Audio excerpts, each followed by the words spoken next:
Open your eyes Siddhu. ఏం చేస్తుంది ఇది? Happy kiss day Siddhu. Happy kiss డేనా? ఏంటి ఇది? కిస్ డే అది తెలుస్తుంది, ఇలా ఇచ్చేది.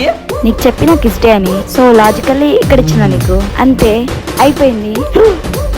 రోజు నీ తక్కువలాడి ఎంత ద్రోహమే ఇది. తెల్లజాము 4 గంటలకు లేచి స్నానం చేసి 4 గంటలు చేస్తాం మరి కూర్చున్నాను. అట్లీస్ట్ దానికోసం అన్ని ఇవ్వచ్చు కదా నేను జనని. సిద్ధు అలాంటి మనకొద్దు, ఇలాంటి చిన్ని ముద్దులే మనకు ముద్దు, ఇంతవరకే మన హద్దు, అంతకు మించి ఇంకేమీ వద్దు. సో మన నెక్స్ట్ డే లాగేంటి? Next day valentine's day. Advance happy valentine's day. Bye Siddhu. అయిపోయింది, అంతా అయిపోయింది, ఏం లేదు. Wait for the valentine's day. Bye, ఆ రోజు కలుద్దాం.